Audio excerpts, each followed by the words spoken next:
नमस्कार मेरे प्यारे बच्चों, स्वागत है आपका अपना YouTube channel JMS coaching centre में। तो आज की इस वीडियो में हम देखेंगे कक्षा 10 का जो नॉन हिंदी है उसका अति महत्वपूर्ण सब्जेक्टिव प्रश्न को, जो कि गेसेस प्रश्न है। नॉन हिंदी का अति महत्वपूर्ण सब्जेक्टिव गेसेस प्रश्न को। तो चलिए बिना देर के हुए क्लास को शुरू करते हैं। इंपॉर्टेंट क्वेश्चन को रिविजन करना काफ़ी ज़्यादा ज़रूरी है एग्जाम के लिए। तो चलिए शुरू करते हैं। क्वेश्चन नंबर एक क्या कहता है? तो क्वेश्चन नंबर 1 कहता है, संघर्ष करने वाले मजदूर किसानों को मौत से क्यों नहीं डरना चाहिए? संघर्ष करने वाले मजदूर किसान जो होते हैं उसे मौत से क्यों नहीं डरना चाहिए? इसका उत्तर इस प्रकार लिखेंगे, समाज में इंकलाब करने वाले मजदूर किसान मौत से नहीं डरते हैं। समाज में इंकलाब करने वाले मजदूर किसान क्या होते हैं? तो मौत से नहीं डरते हैं। उसके दरवाजे पर, माने मजदूर किसान के दरवाजे पर मौत हजारों चेहरा बदल के आते हैं। किसके दरवाजे पर? अगर पूछेगा हजारों चेहरा बदल के मौत किसके दरवाजे पर आते हैं? तो मजदूर किसान के दरवाजे पे आते हैं। परंतु मौत जो है इंकलाबी संघर्षता मेहनतकार किसान को, मजदूर को धोखा नहीं दे पाती है। किसको नहीं दे पाती है मौत धोखा? तो मजदूर किसान को धोखा नहीं दे पाते। जो संघर्षवादी होते हैं, मेहनती होते हैं, वह हारकर इनके दरवाजे से चले गई। वह जो है मौत हार के इनके दरवाजे से चली गई। मौत हारती है। कौन हारती है? अगर पूछेगा ऑब्जेक्टिव में कि कौन हारती है, तो मौत हारती है और हर सुबह नई रोशनी देती है। हर सुबह क्या करते हैं? तो नई रोशनी देती है। जो क्वेश्चन करवाए काफ़ी ज़्यादा VVI क्वेश्चन है इस बार के लिए, काफ़ी ज़्यादा VVI क्वेश्चन है, तो इसे याद जरूर कर लीजिएगा। चलिए बढ़ते हैं अगला क्वेश्चन की ओर। अगला क्वेश्चन नंबर 2 कहता है, चिमटा देकर अमीना के मन में कैसी भाव जगी? चिमटा देकर अमीना के मन में कैसी भाव जगी? तो अमीना कौन थी दोस्तों? अमीना थी हामिद की दादी। कौन थी? हामिद की दादी। ये जो कहानी है, ये जो क्वेश्चन लिया गया है वो ईदगाह चैप्टर से ली गई है। तो इस क्वेश्चन में क्या पूछा गया? चिमटा देखकर अमीना के मन में कैसी भाव जगी? तो चिमटा देखकर अमीना के मन में कैसी भाव जगी थी, यही लिखना है। तो चलिए देखते हैं क्वेश्चन को कैसे लिखना है। तो क्वेश्चन किस प्रकार लिखेंगे? उत्तर में चिमटा पहले ये जान लीजिए, ईदगाह चैप्टर लिखा कौन है? तो ये लिखा है प्रेमचंद। यह है क्या? तो यह है कहानी। इसे याद रख लीजिएगा, इसे बहुत सारा क्वेश्चन पूछा जाता है ऑब्जेक्टिव। तो क्वेश्चन क्या कहता है? चिमटा देखकर अमीना के मन में कैसी भाव जगी? तो उत्तर में क्या लिखेंगे? चिमटा देखकर अमीना के मन में कई तरह के भाव जगे। चिमटा जो देखा तो अमीना के मन में कई तरह के भाव जगे। आउट है, जगे या आउट है। पहले जो अमीना है वह तो चिमटा देखकर क्रोधित हुए। पहले अमीना जो थे वो चिमटा देखकर क्रोधित हुए कि उसे हम बाजार भेजे थे, पैसा जो दिया था उसमें मेला में, तो खाने पीने का सामान छोड़कर वह चिमटा उठा के ले आई, इसलिए पहले क्रोधित हुए। बाद में वही क्रोध स्नेह में बदल गया। बाद में जो वही क्रोध था वो क्या हुआ? तो स्नेह में बदल गया। वह स्नेह मुक्त था। कौन? अमीना। उसे हामिद के त्याग का ख्याल आया। उसे हामिद जो है ना, उसकी पोता, उसकी ख्याल के क्या त्यागा क्या त्यागा था? मिठाई और खिलाना की जगह चिमटा खरीद कर उसके, माने मिठाई और खिलाने की जगह क्या किया? वो चिमटा खरीद कर लाए। क्योंकि उसकी दादी की हाथ जल जाती थी रोटी बनाने वक्त, इसलिए वो क्या किया? नई मिठाई खरीदे और नई खिलाना खरीदा। सोचा कि खिलाना खरीदेंगे तो टूट ही जाएगा और मिठाई खरीदेंगे तो खा लेंगे, ख़त्म हो जाएगा। चिमटा ले लेंगे तो दादी का हाथ भी नहीं जलेगा। तो इसलिए वो क्या किया था? तो मिठाई और खिलाने की जगह पर चिमटा खरीद कर उसके लिए लाए थे। क्या लाए थे? तो चिमटा खरीद कर लाए थे। बच्चे ने महान त्याग दी, माने बच्चे ने महान त्याग दिखाया। क्या किया? महान त्याग दिखाया। अमीना की आंखों से आंसू बहने लगे। बच्चे की ये त्याग देखकर अमीना की आंखों से आंसू बहने लगे। वह खुद से दामन फैलाकर अमीना हामिद के लिए दुआएं मांगने लगी। अमीना क्या किए? खुद से अपना दामन फैलाई और अपने पोता हामिद के लिए क्या किया? दुआएं मांगने लगे।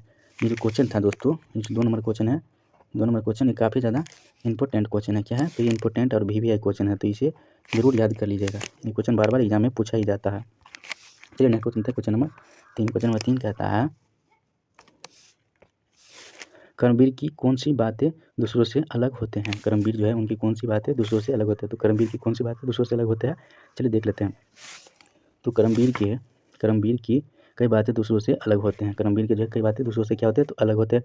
कर्मवीर आज का काम आज करते हैं। कर्मवीर जो होते हैं वो आज का काम क्या करते हैं? तो आज करते हैं, उसे कल पर नहीं छोड़ते हैं। कर्मवीर आदमी जो होते हैं आज के काम आज ही कर लेते हैं, वो कल के भरोसे नहीं छोड़ते हैं। वे केवल सोचते नहीं, कर दिखाता है। कर्मवीर आदमी जो होता है वो ऐसा नहीं है कि खाली सोच लिया बस हो गया। सोचने से कुछ नहीं होता। वो क्या कहता है? जो सोचता है वो कर लेता है। इसलिए कहा गया है कि वे केवल सोचते नहीं, कर दिखाते हैं। वे सबकी सुनते पर मन की करते हैं। माने कर्मवीर आदमी जो होता है वो सुनते तो सबके हैं, पर करते किसका है? तो वो सिर्फ अपना मन का करते हैं। कर्मवीर क्या कहता है? कर्मवीर अपनी मदद आप ही करते हैं, अपनी मदद अपने आप ही करते हैं। वे दूसरों के मुख नहीं ताकते। मतलब वो अपना काम जो होता है खुद कर लेते हैं। वो दूसरे के भरोसे नहीं रहते हैं कि वो आएंगे तो काम कर देंगे। हर सबके प्रति सुखदा था, क्या था? सुखदा था। उन्हें ईश्वर में गहरी विश्वास था, उसे कर्मवीर जो था उसे ईश्वर में क्या था? तो गहरी विश्वास था। वे रोग शोक और माया मोह माया से ऊपर थे, क्या थे? कर्मवीर रोग शोक मोह माया से ऊपर थे, सबसे ऊपर थे कर्मवीर। चलिए नेक्स्ट क्वेश्चन था क्वेश्चन नंबर 4। क्वेश्चन नंबर 4 कहता है, तो क्वेश्चन नंबर 4 क्या कहता है? तो क्वेश्चन नंबर 4 कहता है बाल गोविंद भगत के चरित्र की विशेषता लिखें। बाल गोविंद भगत जो है उसके चरित्र के विशेषता को लिखने के लिए बोलना है। तो उत्तर में क्या लिखेंगे? बाल गोविंद भगत गृहस्थ होते हुए भी सच्चा साधु थे। बाल गोविंद भगत गृहस्थ होते हुए भी क्या थे? तो वो सच्चा साधु थे। उनके किनके? बाल गोविंद भगत के कंठ में मधुर स्वर था, क्या था? तो मधुर स्वर था। उनका व्यवहार सबके प्रति सुखद था। किनका व्यवहार? तो बाल गोविंद भगत का व्यवहार सबके प्रति क्या था? तो सुखद था। उन्हें ईश्वर में गहरी विश्वास था। उन्हें क्या था? तो ईश्वर में गहरी विश्वास था। वे रोग शोक माया मोह से ऊपर थे, क्या थे? तो रोग शोक मोह माया से जो था वो ऊपर थे बाल गोविंद, ऐसे ईश्वर में गहरी विश्वास था। ये क्वेश्चन भी VVI क्वेश्चन है दोस्तों, तो इसे भी याद करिए। आज की क्लास में जितने भी क्वेश्चन कराया जा रहा है काफ़ी ज़्यादा VVI और गेसेस क्वेश्चन है, तो इन सभी को याद कर ही लीजिएगा। 1-2 बार वीडियो को देख लीजिएगा, खुद याद हो जाएगा। बहुत सटीक तरीका से हम लिखे हैं और समझाए हैं। चलिए तो नेक्स्ट क्वेश्चन देख लेते हैं। Question number 5। क्वेश्चन नंबर 5 कहता है हुंडरू का झरना कैसा बनता है? हुंडरू का झरना कैसा बनता है? तो हुंडरू का झरना कैसा बनता है दोस्तों, ये पूछा गया है। ये भी क्वेश्चन बहुत ज़्यादा बार पूछा जाता है कि हुंडरू का झरना कैसा बनता है, और ये भी क्वेश्चन बहुत इंपॉर्टेंट भी है, क्योंकि हर साल इससे कुछ ना कुछ ऑब्जेक्टिव पूछता ही जाए, सब्जेक्टिव भी पूछता है 1-2, तो ये भी बहुत VVI क्वेश्चन है, तो देख लीजिए इसको भी। तो हुंडरू का झरना कैसे बनता है? तो हुंडरू का झरना नदी जहाँ पहाड़ को पार करने की चेष्टा में पहाड़ पर चढ़ती है। नदी जो है जैसे ही पहाड़ को पार करने की चेष्टा में पहाड़ पर चढ़ती है, जैसे ही पहाड़ पर चढ़ती है वहाँ पानी की कई धाराएँ हो जाती हैं। नदी की एक धारा में पानी जाती रहती है ना, वो जैसे ही पहाड़ पर पार करने की चेष्टा करती है तो वहाँ कई धाराएँ हो जाती हैं, पानी की कई धाराएँ हो जाती हैं। और जब सारी धाराएँ एक साथ होकर पहाड़ से नीचे गिरती है वही झरना बनती है। वही क्या होती है? तो झरना बनती है, जिसकी ऊंचाई जो है 243 फुट है। कितनी है? तो 243 फुट है। जैसे ही नदी पहाड़ पर चढ़ते हैं, नदी की धाराएँ क्या होते हैं? कई सारे दिशा में बहने लगती है, और सारी धारा जहाँ पर एक जगह गिरती है वही क्या बनती है? तो हुंडरू की झरना बनती है, जिसकी ऊंचाई कितनी है? तो 243 फुट है। यह झरना रांची तथा हजारीबाग के जंगल के बीच में बह रहा है। कहाँ बह रही है? तो रांची। यह झरना रांची तथा हजारीबाग के जंगल के बीच, कहाँ? रांची तथा हजारीबाग के जंगल के बीच में बह रहा है। कहाँ बह रहा है? रांची तथा हजारीबाग के जंगल के बीच में बह रहा है। ये भी क्वेश्चन ऑब्जेक्टिव में पूछते हैं कि हुंडरू का झरना कहाँ होता है? तो रांची तथा हजारीबाग के जंगल में। एक ओर रांची का जंगल है, एक ओर क्या है? तो एक ओर रांची का जंगल है, तो दूसरी ओर हजारीबाग का जंगल है। एक ओर क्या है? तो रांची का जंगल है, तो एक ओर हजारीबाग का जंगल है। जैसे कि आप पहले ही हम बता दिए हैं कि ये कहाँ बहती है? तो रांची और हजारीबाग के जंगल के बीचों बीच गुजरती है। तो एक ओर क्या है? तो रांची का जंगल है, तो दूसरी ओर हजारीबाग का जंगल है। तो झरना की प्रबल धारा जहाँ गिरते हैं वहाँ का पानी सतरंगा। झरना की प्रबल धारा जहाँ गिरती है वहाँ का पानी क्या होता है? सतरंगा इंद्रधनुष सा प्रतीत होता है। कैसा प्रतीत होता है? तो इंद्रधनुष सा प्रतीत होता है। अगर पूछेगा कि हुंडरू का जल का पानी जहाँ गिरता है वहाँ कैसा प्रतीत होता है? इंद्रधनुष सा प्रतीत होता है। तो ये भी याद कर लीजिएगा, ये भी बहुत ज़्यादा इंपॉर्टेंट क्वेश्चन है। क्या है? तो इंपॉर्टेंट क्वेश्चन है। चलिए नेक्स्ट क्वेश्चन देख लेते हैं। क्वेश्चन नंबर 6 क्या कहता है? तो क्वेश्चन नंबर 6 कहता है शीर्षण को लोग चटोरा क्यों समझता है? तो चलिए देखते हैं उत्तर में। तो शीर्षण स्वादिष्ट भोजन और चटपटे व्यंजन का प्रेमी है। शीर्षण क्या है? तो स्वादिष्ट भोजन और चटपटे व्यंजन का क्या है? तो प्रेमी है। शीर्षण को काम के बदले बढ़िया भोजन चाहिए। क्या चाहिए? तो बढ़िया भोजन चाहिए। उसके काम के बदले तली बघारी हुई सब्जी, माने तले बघारी हुई जो सब्जी है वो दही की कढ़ी, मलाई दूध की घी की दाढ़ी उसे बहुत प्रिय है। कौन सी सब चीज़ में बहुत प्रिय है? तो तली बघारी हुई सब्जी जो है वो क्या? तली बघारी हुई सब्जी, दही की कढ़ी, माने दही की कढ़ी, मलाईदार दूध, घी की दाढ़ी उसे बहुत प्रिय है। क्या सब प्रिय है? तो तली बघारी हुई सब्जी, दही की कढ़ी, मलाईदार दूध, घी की दाढ़ी उसे बहुत पसंद है। ये सब चीज़ उसे क्या है? तो बहुत पसंद है। स्वादिष्ट क्या कहता है? स्वादिष्ट भोजन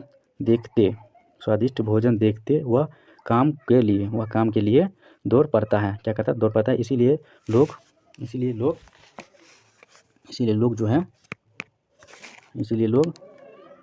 शीर्षण को चटोरे कहते हैं। क्या कहते हैं? तो शीर्षण को चटोरे कहते हैं। इसीलिए लोग शीर्षण को क्या कहते हैं, तो चटोरे कहते हैं, इसीलिए शिक्षण को लोग चटोरे कहते हैं।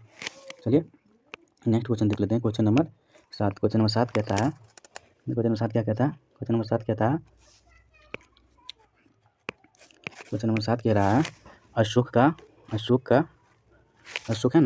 का सत्य त्याग एकांकी से हमें क्या संदेश मिलता है। अशोक का सत्य त्याग एकांकी से उससे हमें क्या संदेश मिलता है। तो देखिए उत्तर में क्या लिखेंगे, उत्तर में लिखेंगे अशोक का जो शस्त्र त्याग है, क्या है, अशोक का जो शस्त्र त्याग है एकांकिक है, हमें यही सीख मिलता है या शिक्षा मिलती है उससे कि देश की रक्षा पर परम धर्म है। देश की रक्षा क्या है, परम धर्म है। आत्म बलिदान है, क्या है, तो आत्म बलिदान है, हमारा कर्तव्य है। क्या है, तो हमारा कर्तव्य है आत्म बलिदान के लिए स्त्रियों अथवा पुरुषों का समान अधिकार है। क्या है, तो समान अधिकार है, स्त्रियों तथा पुरुषों का समान अधिकार है और देश की रक्षा परम धर्म है। तो यही सब बताया गया है।